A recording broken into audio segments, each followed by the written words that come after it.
유리 파티션을 타고 겨울 햇빛이 가늘게 들어와 면접장 바닥에 긴 사선을 그렸습니다. 한도연은 끝자리에서 정면을 응시했지만 눈동자는 조금도 흔들리지 않는 듯 보였습니다. 그러나 가까이서 보면 미세한 긴장이 관자놀이 근육을 따라 올라갔다 내려갔다 했습니다. 지원자 번호표가 바뀔 때마다 최 비서가 시계를 흘끗 확인했고 면접관들은 준비된 질문지를 넘기며 매끄럽게 진행했습니다. 도연은 늘 그렇듯 말수를 아꼈고 대신 손끝으로 만지작거리던 만년필의 캡을 철하고 닫는 것으로 신호를 주곤 했습니다. 그는 실적, 구조, 숫자에 반응하는 사람으로 알려져 있었지만 오늘은 설명할 수 없는 감각이 더 크게 작동했습니다. 문이 열리고 마지막 지원자가 들어오는 순간 그의 등줄기를 따라 차가운 소름이 천천히 올라왔습니다. 청년의 걸음은 빠르지 않았고 신발 밑창이 바닥을 스치는 소리가 유난히 또렷하게 들렸습니다. 의자에 앉은 청년은 고개를 숙여 인사했고 그 짧은 움직임에 담긴 망설임과 단단함이 묘하게 낯익었습니다. 도연은 이유를 모른 채 호흡을 아주 작게 고르며 질문지를 앞으로 미는 손을 가볍게 멈추었습니다. 자기소개 간단히 해보세요. 중간에 앉은 인사 담당 이사가 먼저 운을 띄웠습니다. 이준호예요. 공대 출신이고 학부 때는 프로젝트 리더로 데이터 통합을 했어요. 청년의 목소리는 과하지 않게 낮았고 말끝이 흩어지지 않았습니다. 우리 회사 지원 동기는요? 숫자 뒤에 남는 사람들의 이야기를 정리하는 곳이라고 느꼈어요. 그 일에 제 시간이 쓰였으면 좋겠어요. 도연은 대답의 내용보다 간격에 먼저 주목했습니다.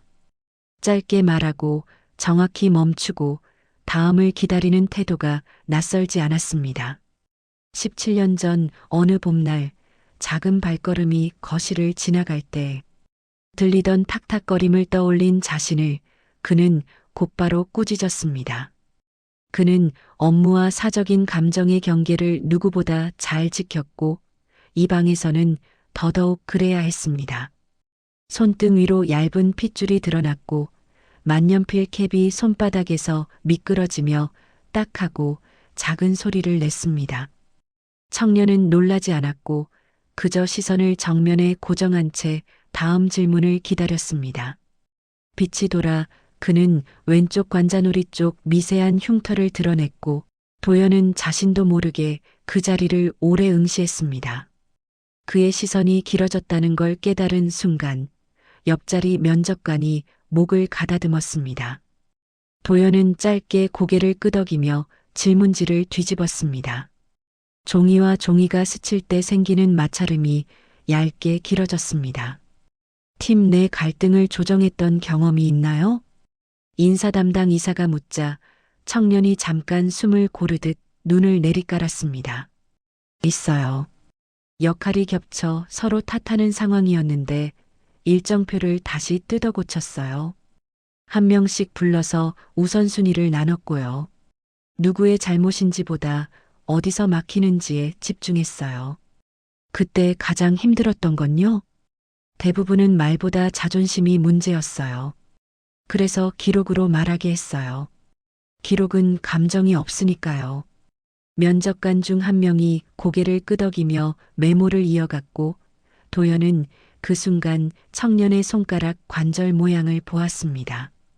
두 번째 마디가 조금 각져 있고 펜을 쥘 때 새끼손가락이 안쪽으로 살짝 말리는 습관이 눈에 들어왔습니다. 설명할 수 없는 그러나 어쩐지 알고 있는 듯한 이미지가 천천히 떠올랐습니다.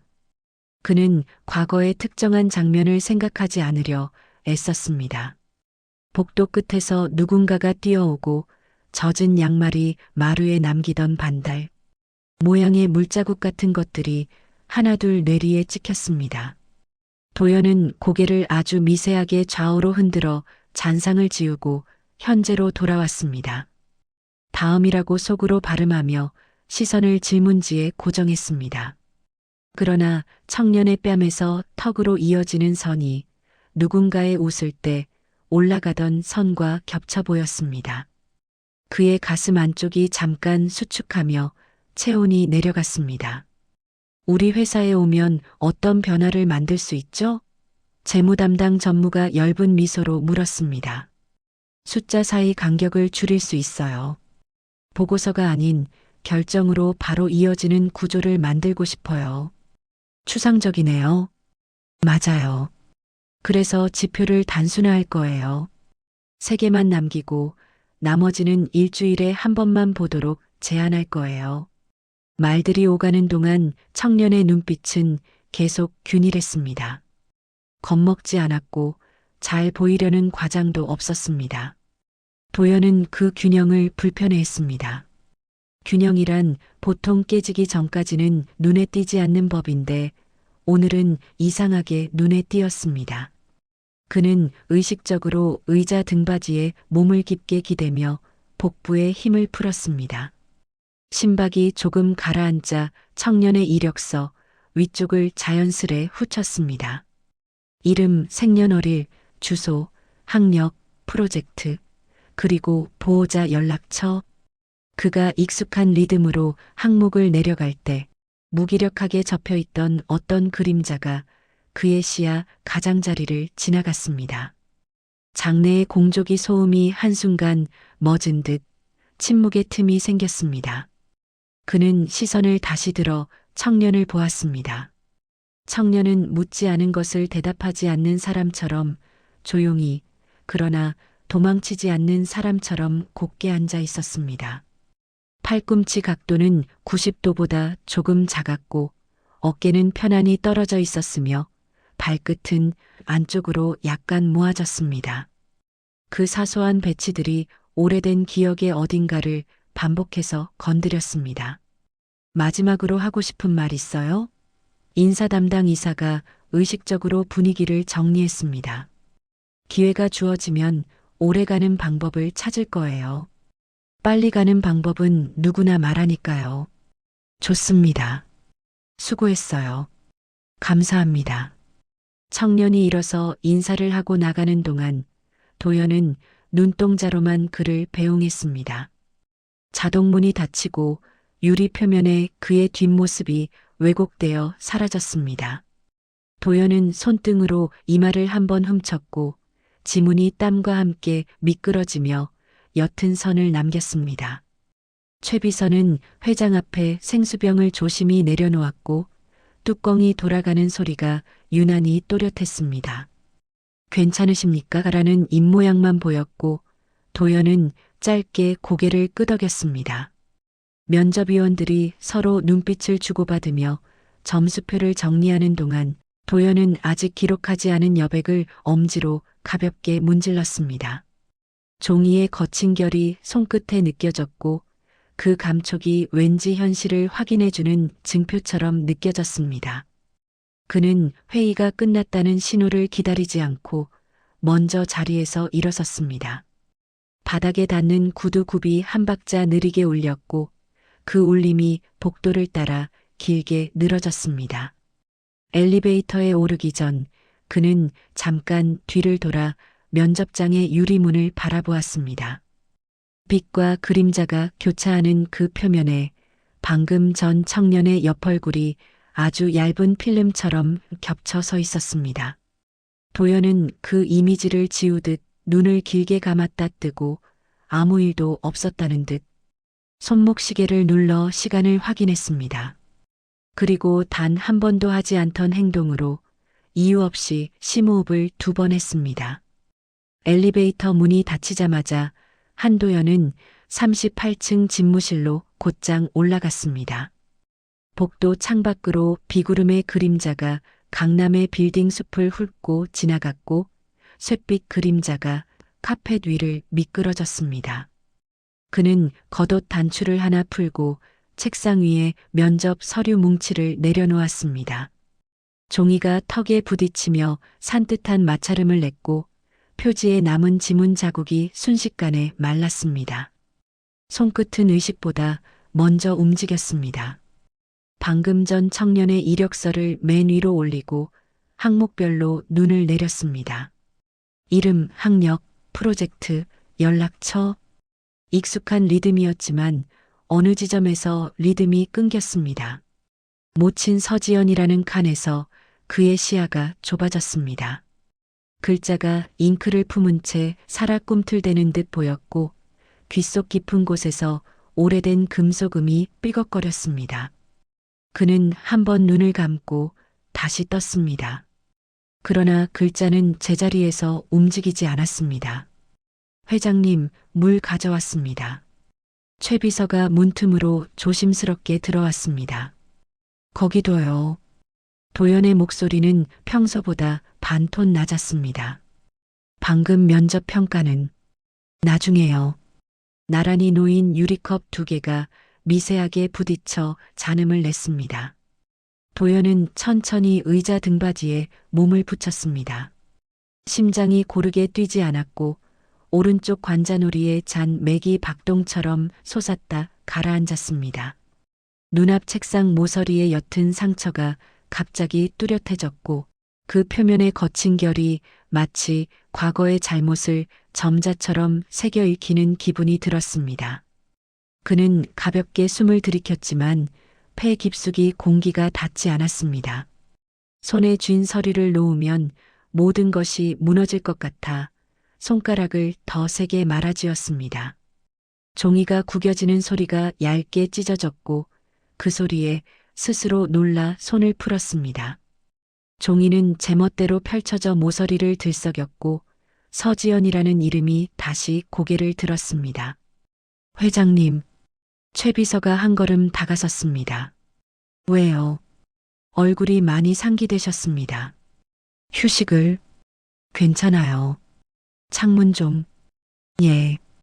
블라인드가 올라가며 회색 서울 하늘이 넓게 열렸고 바람이 얇게 스며들며 종이 가장자리를 흔들었습니다. 그는 2번째 페이지로 넘겼습니다. 보호자 연락처에 적힌 오래된 9번호 체계가 이상하게 낯익었습니다. 과거 지연이 번호를 바꿀 때마다 적어주던 쪽지의 필압과 회계 방향이 생각났습니다. 기억은 냄새와 소리와 함께 밀려왔습니다. 비가 퍼붓던 밤 병원 복도에서 젖은 우산이 뚝뚝 물을 흘리던 장면, 형광등 불빛 아래서 지연의 눈두덩이 숨도 쉬지 못할 만큼 하얗게 질리던 모습. 당신, 지금 회사부터 챙기는 거예요? 라는 낮은 목소리와 그 뒤로 이어지던 아무 대답도 하지 못한 자신의 침묵. 그 침묵이 지금도 목구멍 안쪽에 굳은 살처럼 박혀 있었습니다. 그는 왼손으로 컵을 들어 물을 삼켰습니다. 물은 차갑지 않았는데도 몸을 타고 내려가며 소름을 일으켰습니다. 의무실 불러드릴까요? 최 비서가 조심스레 물었습니다. 괜찮다고 했어요. 혈압이라도. 최 비서. 그는 부드럽게 이름을 불렀지만 단호함이 섞여 있었습니다. 최 비서는 더 말하지 못하고 고개를 숙였습니다. 도연은 서랍을 열어 오래된 봉투를 꺼냈습니다. 봉투 안에는 17년 전 사고 당시의 합의서 사본과 신문 스크랩, 그리고 모서리가 다른 가족 사진이 들어 있었습니다. 사진 속 지연은 검은 터틀넥 위에 얇은 코트를 걸치고 아이의 어깨에 손을 올린 채 웃고 있었습니다. 아이의 눈꼬리는 살짝 위로 말려 있었고 콧등에는 햇빛이 반사되어 좁은 하이라이트가 맺혀 있었습니다. 사진의 가장자리가 빛에 발에 그 하이라이트만 유독 선명해 보였습니다. 방금 전 면접장에서 마주한 청년의 옆얼굴이 그 하이라이트와 정확히 연결되어 떠올랐습니다. 그는 사진을 봉투에 다시 넣지 못하고 책상 한복판에 엎어놓았습니다. 사진 뒷면의 흰 종이가 위로 보였고 그 빗면이 오히려 더 시끄럽게 보였습니다. 오늘 마지막 지원자, 가족사항 다시 확인해요. 그는 낮게 말했습니다. 예, 바로 확인하겠습니다. 특이사항, 주소 이전 이력, 보호자 서명 흔적까지. 네. 그리고 그는 말을 멈추고 창밖으로 시선을 던졌습니다. 하늘 어디선가 짧은 천둥이 굴렀고 비가 곧 쏟아질 듯 회색결이 짙어졌습니다. 이름 하나가 방 안의 온도를 바꾸었습니다. 서지연. 그 두 글자가 과거와 현재 사이를 관통해 들어와 그의 몸속 가장 깊은 곳을 정확히 찌르고 지나갔습니다. 회의실 시계를 떠올리면 항상 일정표와 프레젠테이션이 같이 떠오르던 사람에게 오늘은 숫자 대신 한 사람의 이름이 계기판처럼 깜빡였습니다. 그는 팔꿈치를 책상에 대고 이마를 양손으로 지탱했습니다. 피부에 전해지는 손바닥의 열이 묘하게 낯설었습니다. 오래전 그 열을 지연의 손에서 마지막으로 느꼈던 날. 이후로 자신은 체온을 신경 쓰지 않고 살아왔다는 사실을 뒤늦게 깨달았습니다. 확인되지 않았다는 문장으로 덮고 지나간 사건이 확인을 요구하며 되돌아온 것입니다. 회장님, 서류 요청해둔 자료는 1시간 내로 받을 수 있을 것 같습니다. 최 비서가 보고했습니다. 응. 도연은 짧게 대답했습니다. 그리고 오늘 저녁 회동은 일정상 취소가 어렵습니다. 비워요. 상대가 총수님 댁. 비우라고요. 최 비서는 잠깐 멈칫했습니다. 알겠습니다. 도연은 일어나 창가로 걸어갔습니다. 유리에 옅은 김이 서렸고 그의 숨이 가까운 거리를 만들어냈습니다. 바깥 풍경은 그대로인데 유리 한 겹을 사이에 두고 세계의 선명도가 달라졌습니다. 그는 손목 시계를 풀어 책상에 내려놓고 넥타이를 한 칸 느슨하게 매만졌습니다. 손등이 옅게 떨렸고 그 떨림을 다른 동작으로 가리려다 실패했습니다. 의자에 다시 앉아 시야가 회전하듯 흔들렸고 귀에서 멀고 얇은 소리가 울렸습니다. 그는 숨을 길게 들이쉬고 천천히 내쉬었습니다. 호흡이 바닥을 딛는 데까지 몇 번의 시도가 필요했습니다. 전화기가 짧게 진동했습니다. 면접위원 평가표가 공유되었다는 알림이었습니다. 그는 화면을 켰다가 곧바로 껐습니다. 숫자와 점수와 코멘트가 의미를 잃어버린 순간이었습니다. 그는 서류를 다시 앞으로 당겨 묻힌 서지연 위에 손가락을 얹었습니다. 도망치듯 피하고 싶었지만 이번에는 피하지 않기로 했습니다. 벽식의 초침이 탁, 탁, 탁 소리를 내며 앞으로만 나아갔습니다. 그러나 그의 내부 시간은 그 소리와 반대로 돌아가고 있었습니다. 17년 전의 밤, 응급실 앞 벤치, 젖은 코트 자락, 지연의 침묵. 그 침묵이 지금 이 방 안 공기와 섞였습니다. 준비해요. 그가 낮게 말했습니다. 무엇을요? 확인할 수 있는 건 전부. 기록, 사람, 현장. 다요. 예, 회장님. 문이 닫히고 방 안이 다시 고요해졌습니다.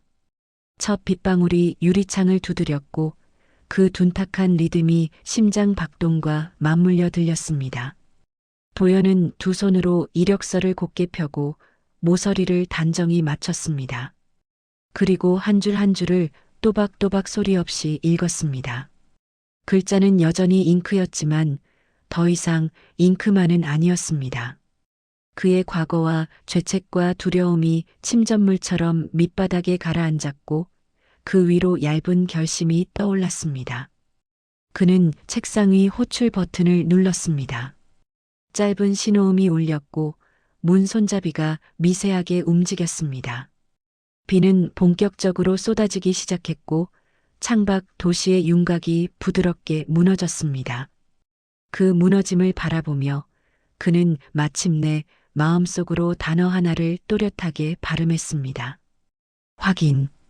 최 비서는 문이 닫히는 소리를 듣자마자 손끝이 싸늘해졌습니다. 회장의 상태는 눈에 보이지 않아도 이미 한계에 다다른 듯 했습니다.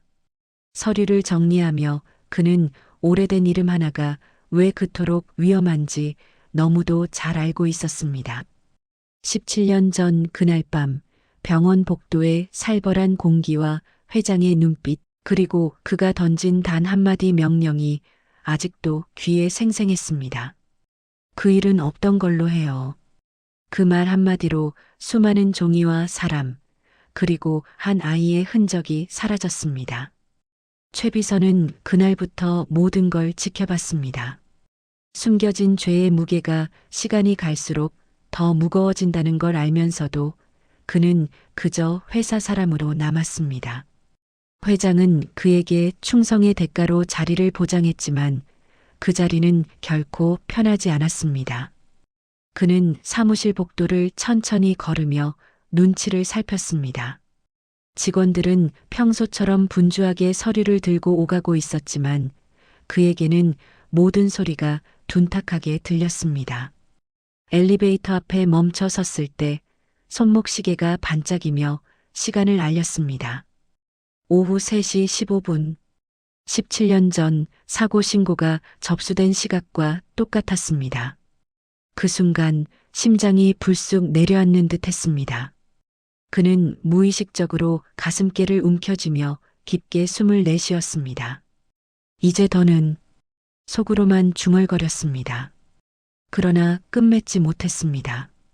문득 떠오른 건 차가운 병실 바닥에서 울고 있던 여자의 뒷모습이었습니다.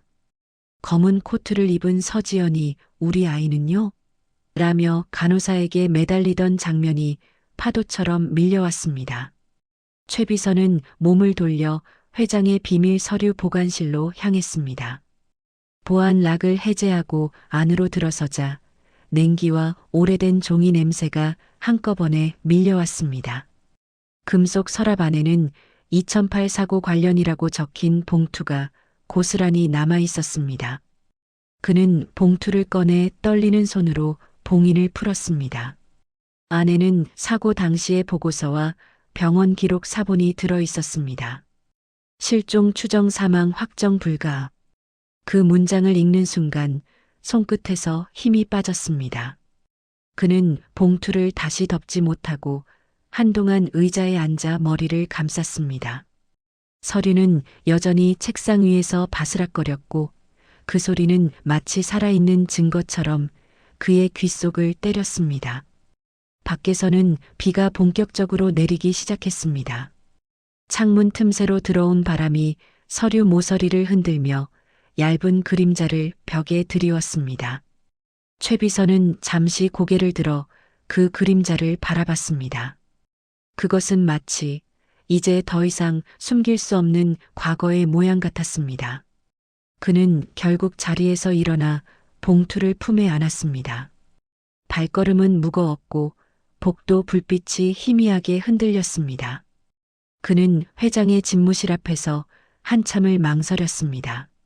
문 안에서는 아무 소리도 들리지 않았습니다. 손잡이를 잡았다가 놓기를 몇 번이나 반복했습니다. 이 문을 열면 모든 것이 무너질 수도 있고 닫은 채로 돌아서면 영영 용서받지 못할 것도 알고 있었습니다. 회장님, 작은 숨이 새어나왔습니다. 그러나 문은 끝내 열리지 않았습니다. 그는 주먹을 꽉 쥐고 한 발자국 물러섰습니다. 그리고 다시 복도로 걸어나갔습니다. 그의 뒷모습이 엘리베이터 문이 닫히며 완전히 사라질 때까지 그 안에서는 여전히 조용한 비소리만 흘러나왔습니다. 폭우가 쏟아지던 17년 전 그날 밤 강남 순환도로의 가로등은 빗물에 잠긴 듯 흐릿했습니다. 차창 밖으로 흩날리는 불빛들이 길게 번졌고 운전석의 한도연은 손에 힘을 주며 핸들을 잡고 있었습니다. 조수석에는 서지연이 가만히 앉아 있었습니다. 그녀의 팔에는 6살배기 아들이 잠든 채 안겨 있었고 아이의 머리카락이 젖은 빗방울에 눅눅하게 들러붙어 있었습니다. 차 안 공기는 묘하게 무겁고 서로 말없이 고개를 돌렸습니다. 라디오에서는 뉴스 앵커의 목소리가 들렸지만 단어는 귀에 들어오지 않았습니다.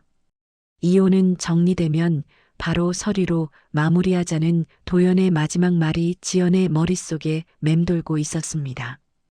그 말 이후로 둘 사이의 대화는 완전히 끊겼습니다. 차는 빗길을 달리다 갑자기 맞은편 차량의 불빛에 눈이 부셨습니다. 도연이 브레이크를 밟았지만 이미 늦었습니다. 금속이 찢어지는 굉음과 함께 차체가 옆으로 미끄러졌습니다. 그 다음 순간 모든 것이 순식간에 어둠으로 빨려들었습니다. 바람 유리 파편이 흩날리고 지연의 비명이 섞여 빗속으로 꺼졌습니다. 도연은 정신이 아득해지는 사이로 뒤돌아 아이를 찾았습니다. 하지만 뒷좌석은 이미 텅 비어 있었습니다. 문이 열려 있었고 아이의 작은 운동화 한 짝이 진창에 떨어져 있었습니다. 병원으로 옮겨졌을 때 도연은 얼굴과 손에 상처가 가득했습니다. 지연은 응급실 침대에 누워 아들, 우리 아들, 을 외쳤습니다. 의사들은 구조대가 주변 산길까지 수색 중이라고 했습니다. 그러나 빗줄기는 더 거세졌고 수색은 새벽을 넘기지 못했습니다. 지연은 눈을 뜬 채 잠들지 못했고 도연은 복도 끝에 서서 아무 말도 하지 못했습니다. 기자들이 병원 밖을 에워싸기 시작하자 비서는 급히 달려와 속삭였습니다. 대표님, 이 일은 그룹 이미지에 큰 타격이 될 겁니다. 그 한마디에 도연의 얼굴이 하얗게 질렸습니다. 그 순간 그는 남편이 아니라 회장이었습니다. 며칠 후 회사는 짧은 보도자료를 냈습니다. 한도연 회장 교통사고, 가족은 경상이라는 문장이 신문 3면에 실렸습니다.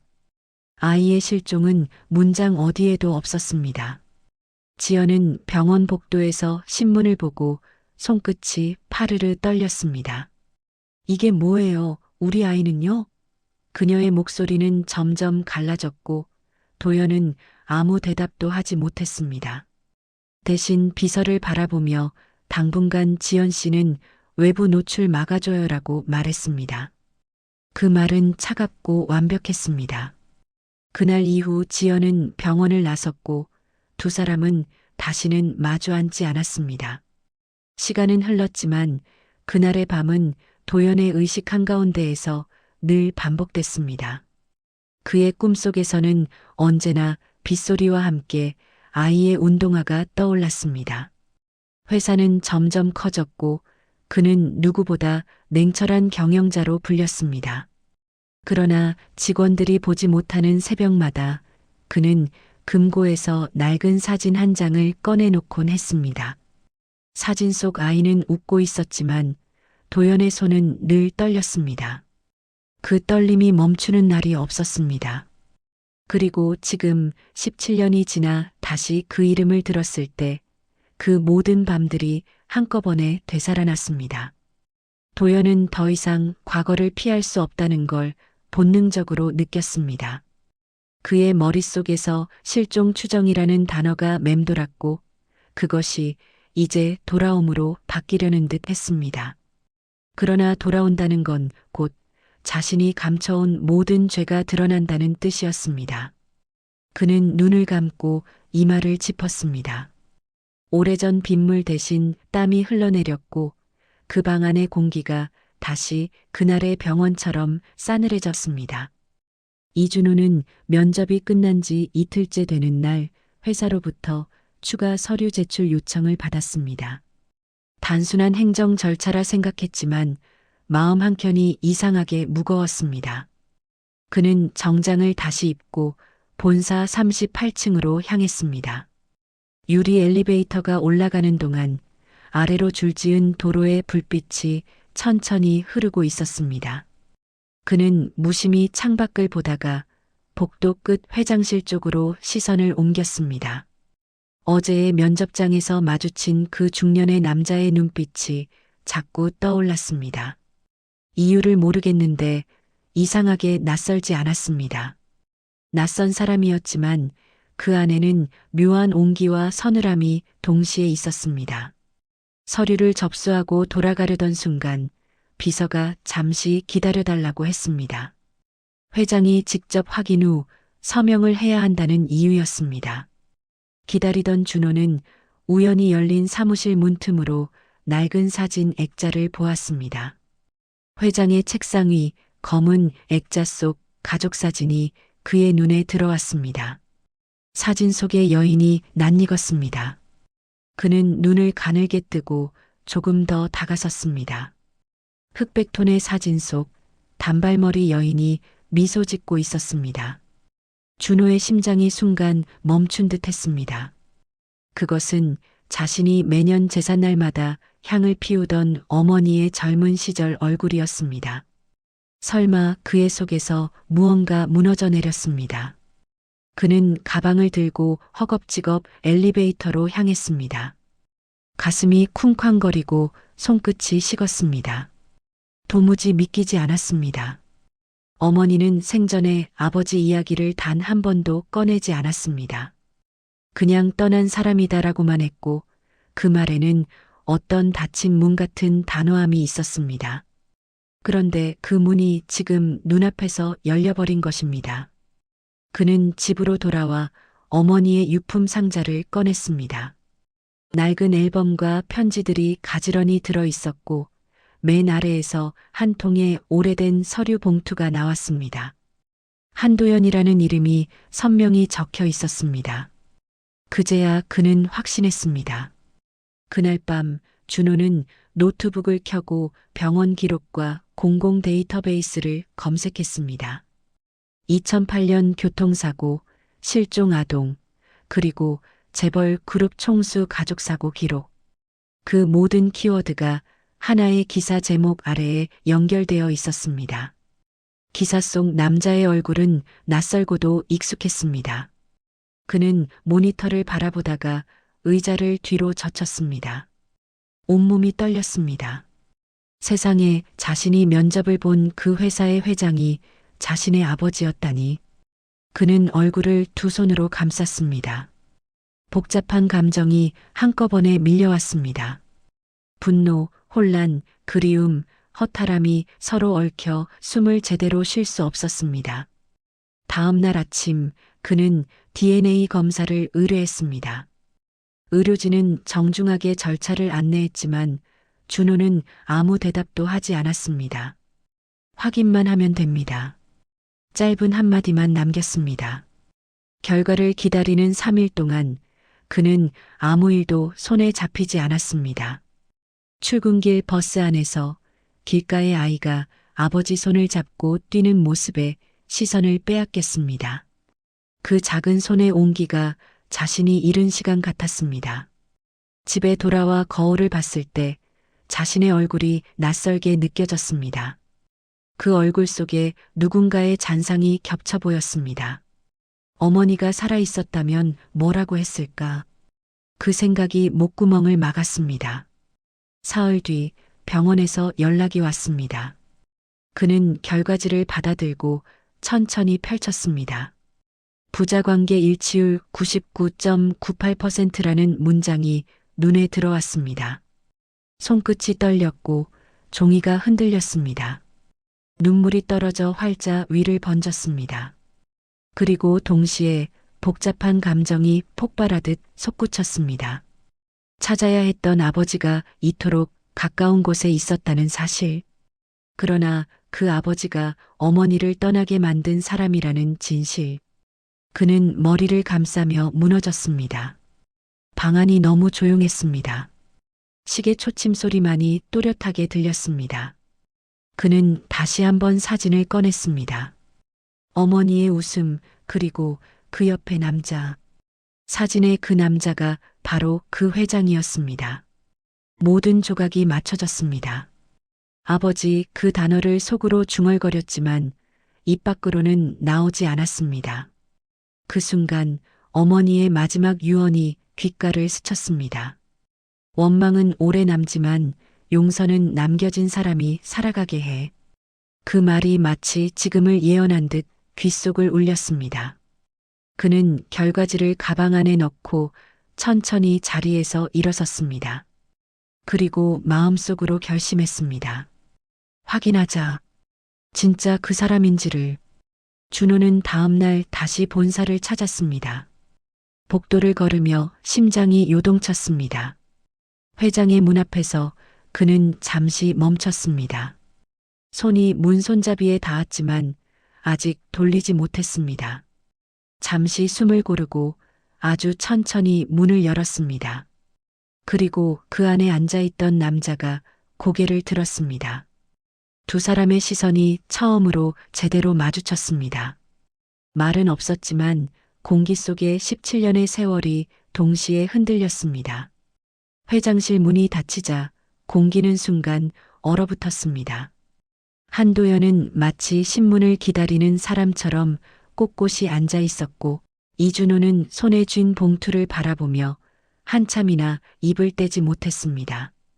빗소리가 창가를 두드렸고 그 소리는 두 사람의 숨소리와 섞여 묘한 박자를 만들었습니다. 도연은 천천히 의자를 밀며 자리에서 일어섰습니다. 그는 처음으로 청년의 얼굴을 똑바로 보았습니다. 눈빛의 형태, 턱선의 각도, 그리고 말없이 서 있는 자세까지 그 어느 것도 낯설지 않았습니다. 반대로 너무 익숙해서 두려웠습니다. 결과를 봤습니다. 준호가 먼저 말을 꺼냈습니다. 목소리는 차분했지만 미묘한 떨림이 섞여 있었습니다. 도연은 대답 대신 시선을 천천히 내렸습니다. 준호는 가방에서 서류를 꺼내 책상 위에 올려두었습니다. 부자관계 일치율 99.98%. 그 한 줄의 글자가 두 사람 사이의 마지막 장벽을 무너뜨렸습니다. 그러나 기쁨보다는 공포가 먼저 찾아왔습니다. 도연은 손끝이 마비된 듯 움직이지 않았고 준호는 여전히 눈을 내리깔고 있었습니다. 왜 이제야 도연의 입에서 겨우 나온 첫마디였습니다. 왜 이제야 찾으셨어요? 준호가 곧장 맞받았습니다. 그 말은 대화라기보다 오래 묻혀있던 감정의 파편이었습니다. 도연은 숨을 고르며 입을 열었지만 아무 말도 이어지지 않았습니다. 17년 동안 한 번도 입 밖에 내지 못했던 단어들이 목구멍 어딘가에서 걸려 떨어지지 않았습니다. 결국 그는 고개를 숙인 채 두 손으로 얼굴을 감쌌습니다. 그가 감춘 건 눈물이 아니라 부끄러움이었습니다. 내가 미안하다. 그 한마디가 방안을 천천히 울렸습니다. 미안하단 말이 지금 무슨 의미가 있죠? 준호의 목소리는 낮고 단단했습니다. 어머니는 돌아가셨습니다. 그 사람 때문에. 그는 끝까지 말을 잇지 못하고 고개를 돌렸습니다. 도연의 가슴 속에서 무언가가 무너지는 소리가 들렸습니다. 죄책감은 이미 오래전부터 있었지만 지금은 그것이 실체를 가진 생물처럼 목을 죄어왔습니다. 그는 책상 모서리를 붙잡고 가까스로 중심을 잡았습니다. 그때 널 지키지 못했어. 도연의 목소리는 갈라졌습니다. 지키지 못한 게 아니라 버렸죠.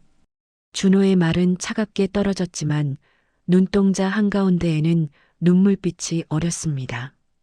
도연은 천천히 고개를 끄덕였습니다. 그 인정은 자신에게 내리는 판결 같았습니다. 오랫동안 권력으로 쌓은 성벽이 한순간에 허물어졌습니다. 잠시 침묵이 흘렀습니다. 그때 창밖에서 번개가 번쩍였고 방안이 흰빛으로 잠시 물들었습니다. 도연은 주머니에서 손수건을 꺼내 책상 위에 서류를 덮었습니다. 내가 가진 게 뭐든 내게 주고 싶다. 그게 지금 중요합니까? 준호가 고개를 저었습니다. 돈으로 해결하려 하지 마세요. 전 그런 사람 아닙니다. 아니다. 그게 아니야. 미안하다 정말. 도연의 목소리는 갈라졌고 준호는 더 이상 아무 말도 하지 않았습니다. 대신 창문 쪽으로 몸을 돌려 어둑한 하늘을 바라봤습니다. 그들의 그림자가 바닥에 길게 겹쳐졌습니다. 도연은 한 걸음 다가섰지만 준호는 뒷걸음질 쳤습니다. 가까이 오지 마세요. 그 한마디에 도연은 멈췄습니다. 눈앞에 있는 아들이지만 다가갈 자격이 없다는 걸 본능적으로 알고 있었습니다. 그는 서류 위에 손을 얹은 채 낮게 고개를 숙였습니다. 너에게 남은 게 아무것도 없다는 걸 안다. 그래도 내가 살아있다는 게 나한테는 마지막 기회다. 그 말에 준호는 잠시 눈을 감았습니다. 그리고 천천히 손에 든 가방을 들었습니다. 그 기회 아버지가 아니라 사람으로서 다시 얻으세요. 그가 문을 나서자 도연은 자리에서 움직이지 못했습니다. 그의 손등 위에 남은 눈물 자국이 미세하게 떨렸습니다. 서류 위에서 물기가 번졌고 글씨가 흐릿해졌습니다. 그 흐릿함이 마치 지난 세월의 흔적 같았습니다. 도연은 그저 앉은 채로 눈을 감았습니다. 빗소리가 점점 커졌고 창문을 두드리는 소리는 마치 오래전 심장박동처럼 귓가에 울렸습니다. 그는 입술을 꼭 다물고 속삭였습니다. 끝나지 않았다. 이번엔 도망치지 않겠다. 그러나 문 밖에서는 이미 발소리가 멀어지고 있었습니다. 준호의 그림자는 복도 끝으로 사라졌고 도연은 홀로 남았습니다. 그는 천천히 의자에 몸을 맡겼습니다. 방안 공기가 무겁게 내려앉았고 시계 초침 소리만 귓가를 때렸습니다. 그 소리는 마치 살아남은 죄인의 심장 박동처럼 규칙적이면서도 불안정했습니다. 도연은 눈을 감고 오래된 기억 속 그 아이의 웃음을 떠올렸습니다. 다시는 놓치지 않겠다. 낮게 중얼거리며 그는 천천히 책상 위 손수건을 접었습니다. 손수건 위로 빗소리가 흘러내리듯 눈물이 또 한 줄기 떨어졌습니다. 다음 날 새벽 회장은 잠에서 깨어나자마자 책상 위의 서류들을 하나씩 정리하기 시작했습니다. 서랍 안에 오래된 파일들을 꺼내며 그는 마치 과거를 해체하듯 손끝으로 종이를 정리했습니다. 손끝이 닿을 때마다 종이와 함께 기억이 들춰졌습니다. 기자회견을 준비하라는 비서의 말에 그는 짧게 고개를 끄덕였습니다. 이번에는 도망치지 않기로 했습니다. 한평생 기업의 이름을 지키기 위해 숨겼던 모든 것 그 안에는 사람의 생명이 그리고 사랑이 있었습니다. 오전 10시 기자회견장이 사람들로 가득 찼습니다. 수십 개의 카메라 플래시가 번쩍였고 기자들의 속삭임이 빗줄기처럼 얽혔습니다. 단상 위에 오른 도연은 잠시 눈을 감고 숨을 고르며 마이크를 쥐었습니다. 몇 초간의 정적 후 낮고 단호한 목소리가 울렸습니다. 17년 전 한 아이가 실종됐습니다. 그 아이는 제 아들이었습니다. 순간 회의실 안의 공기가 굳었습니다. 누군가의 펜이 바닥에 떨어지는 소리가 들렸습니다. 그는 이어서 말을 이었습니다. 저는 그 사실을 은폐했습니다. 회사의 평판을 이유로 한 사람의 생명을 기록에서 지워버렸습니다. 그 결과 아내를 잃고 아들을 잃었습니다. 카메라 플래시가 터졌고 기자들은 일제히 노트북 자판을 두드렸습니다. 도연은 잠시 눈을 감았다 떴습니다. 눈가가 살짝 젖어 있었지만 목소리는 흔들리지 않았습니다. 오늘 저는 회장으로서가 아닌 한 사람의 아버지로서 서 있습니다. 잘못을 인정합니다. 숨긴 것, 피한 것 모두 제 책임입니다. 뒤편 스크린에는 17년 전 사고 기사와 병원 기록, 그리고 실종 추적 문서가 함께 띄워졌습니다. 그는 고개를 들지 않고 그 화면을 마주했습니다. 오랫동안 숨겨온 진실이 세상 앞에 낱낱이 드러나고 있었습니다. 최 비서는 단상 아래에서 그를 바라보며 입술을 깨물었습니다. 그 역시 죄의 일부를 함께 짊어진 사람으로서 회장의 고백이 곧 자신의 심판처럼 느껴졌습니다. 도연은 잠시 마이크에서 떨어져 물 한 모금을 마셨습니다.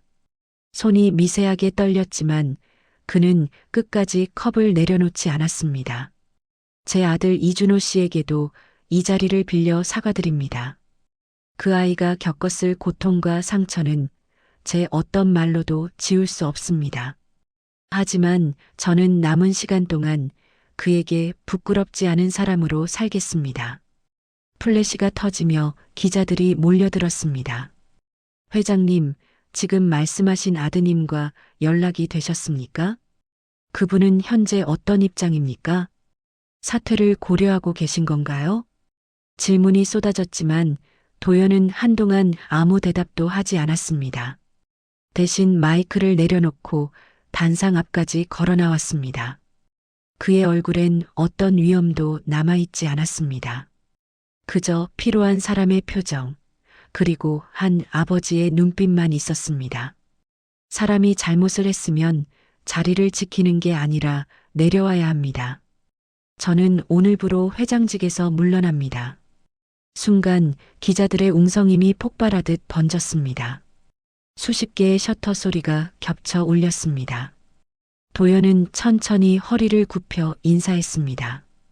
그 인사는 비즈니스적인 절이 아니라 한 인간의 참회의 몸짓이었습니다. 그의 목덜미 아래로 땀이 흘러내렸고 그 길을 따라 시간의 무게가 묻어났습니다. 기자회견이 끝난 뒤 도연은 조용히 뒷문으로 나왔습니다. 비가 다시 내리고 있었습니다. 회색 하늘 아래에서 그는 양복 재킷을 벗어들고 천천히 걸었습니다. 우산을 들고 따라온 최 비서가 조심스레 다가왔습니다. 회장님 괜찮으십니까? 그는 고개를 젓고 짧게 웃었습니다. 이제야 조금 괜찮아졌어요. 그 말은 묘하게 담담했습니다.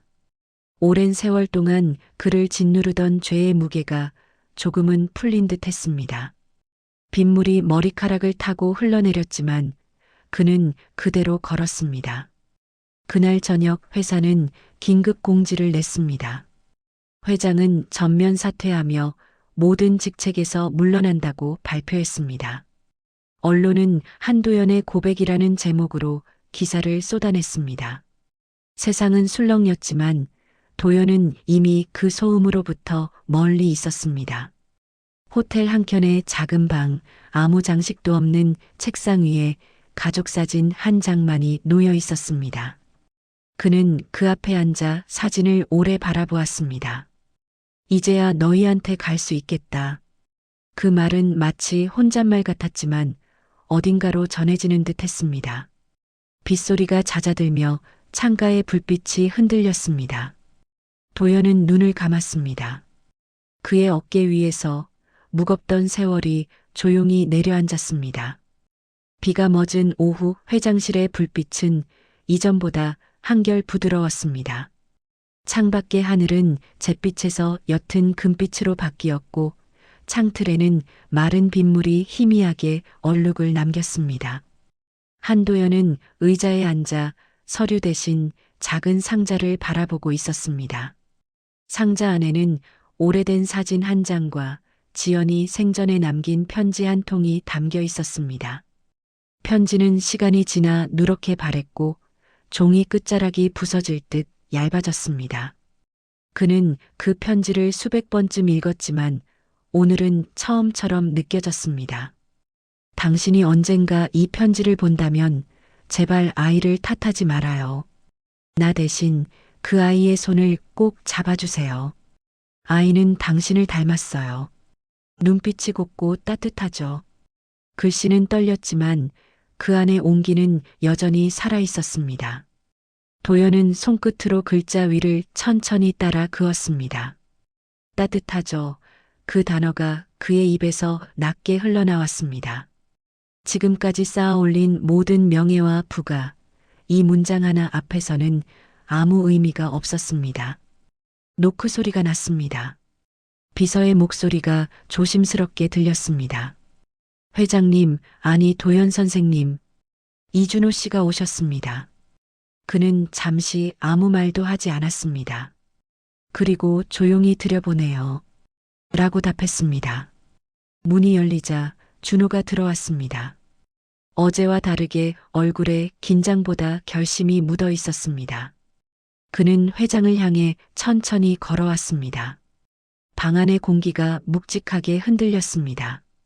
서로의 발소리가 바닥을 울릴 때마다 17년의 시간이 조각처럼 떨어졌습니다. 준호는 회장의 앞에 섰습니다. 도연은 입술을 떨며 겨우 말을 꺼냈습니다.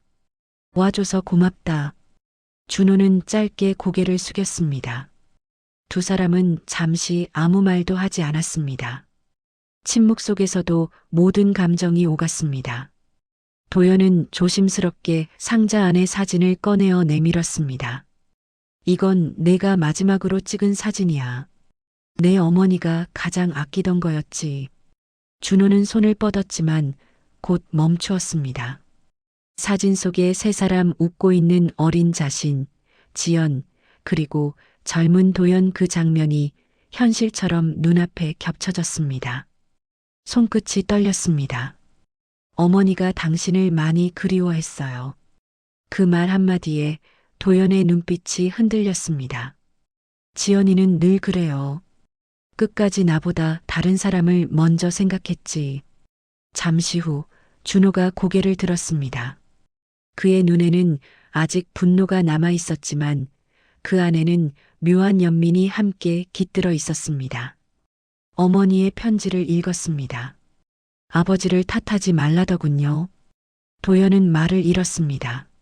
준호의 목소리는 조용했지만 그 안에 있던 오래된 벽이 조금씩 허물어지고 있었습니다. 그래서 왔습니다. 미워하려고 온 게 아니라 확인하려고요.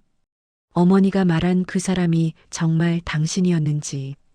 도연의 눈가에서 눈물이 흘러내렸습니다. 미안하다. 미안하다, 준호야.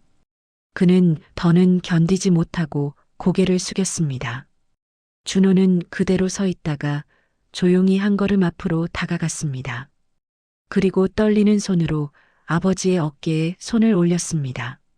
그 손길은 망설였지만 따뜻했습니다.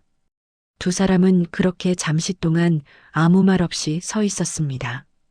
그 짧은 순간 방 안의 공기가 바뀌었습니다. 회색빛의 오후가 노을빛으로 변했고 창가에 금빛이 번졌습니다. 도연은 천천히 자리에서 일어나 아들을 안았습니다.